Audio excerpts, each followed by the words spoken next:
Appreciate that. Let's talk a little bit about the book for a moment, because I think that anyone watching this video are going to be looking for some reasons why they'd want a book like this. So this book, called "You Gotta Have Balls." How'd you come up with that name? Yeah, let's talk. How'd you come up with that name? I know there's a million balls around this place, but my mother was, this is 40 years ago. You at that time you were allowed technically to hit your kid. You wouldn't get put in jail.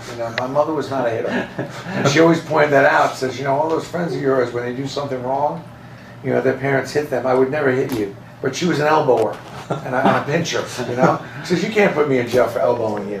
You can't go to the judge and say I elbowed you. You can't go to family court with that. But she would, when we point out things. And we ran into a lot of people that she claimed were spineless. My mother's the one who gave me the, you gotta have balls with an elbow, or a pinch. You gotta have balls. Look at that guy over there. Look at that situation over there. Have some balls, So I and really the book is a dedication, and I think, really a thank you letter, really to my mom, who really has given me so much guidance and so much direction. A businesswoman probably way ahead of her time. No doubt. A woman that was definitely doing things before women. People forget, but a woman owning a business, a woman, doing some of the things that my mother did. My mother held regular card games at our house and was the orchestrator, and took her vig. She was, quite a character, to say the least, and anybody who knew her would know that. But probably the most intelligent woman I've ever met. And that's what the book and how I came up with the title really was an expression my mother always used. Don't be afraid to take risks. Be fearless. Go with your gut, put your head down, don't be afraid. Well, I think also what people have said, those who've read the book already, and I was reading it the second time, had to give it up to someone who said, hey, I want to read this.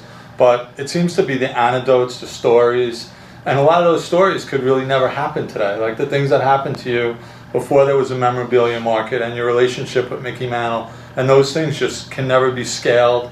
They could just never be duplicated. And I think that's part of that. On top of it being to the younger kids here who've read it, this is like a college education within one book. I think it's simple, and I think a lot of people go through. I'm not the first person. I don't think there's any business problem that can't be fixed or hasn't been fixed. Certainly, there's a spiritual solution for every business problem or any problem you have in life. And certainly, there's I don't think any problem we're going to face these days hasn't been dealt with already on some level. The question is, can you relate to someone else's problems to help you get to the answer?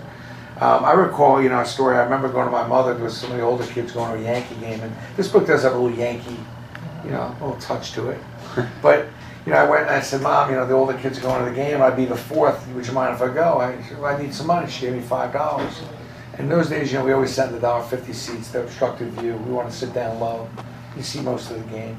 You wait in the middle part of the game, you go get a ticket outside when people are leaving early, and you sit in the person's seat.